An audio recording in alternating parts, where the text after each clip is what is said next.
Alright, here we go. KCTCG here with the Hexaorb deck list.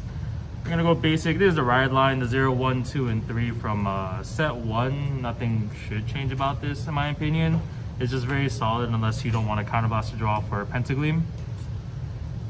Going into the grade 1s, we have, I play Fasciata. I think the Soul Blast to countercharge when you hit a trigger, when you can stack the trigger in this deck is very important. The Soul Management is a lot easier now for in set 2 than it is in set 1 because of like one key card and cutting out other high Soul Blast costing cards like Tartine. Next they both play 4 PGs.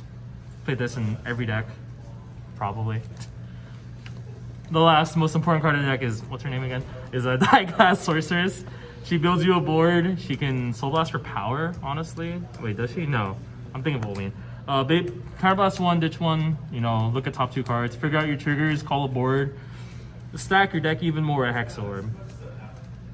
The one of grade 2 I run in the deck is Rubinia. She's the promo that comes out in the sneak peeks.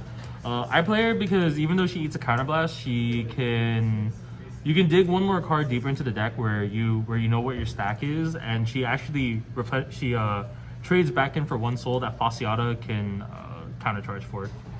I still play 3 Pentagleam. Works off of the Die-Class call. Stack your deck even more. The 2000 power is kind of irrelevant, to be honest.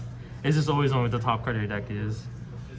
This is the second most important card of the deck is Olween coming to play. He has Soul Blast 1, like the top 2 cards of your deck.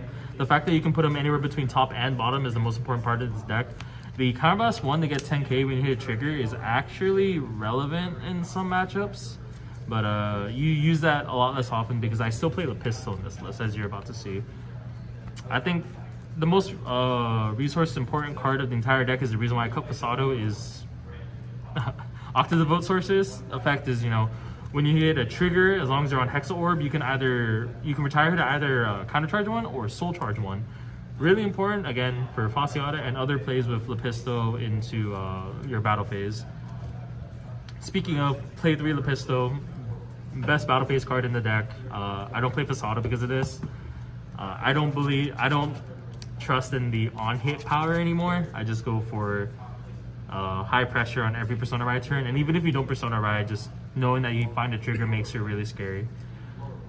Another card to fix the soul. This card actually is probably going to get cut soon. I still play with Fluke, but we don't have any other better cards, and I still don't want to run Fasado in this list because I don't usually have space in the front line, and that's all he's here for is just for soul. And the last 3 Hexaorbs in the deck. My triggers? My trigger line everyone plays the same trigger line. Actually, I lied.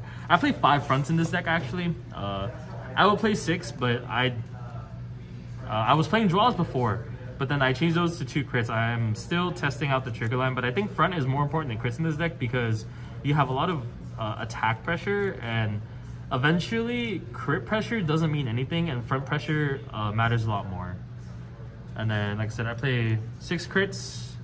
Still play 4 heals, and my overtrigger of choice is actually the Keto overtrigger.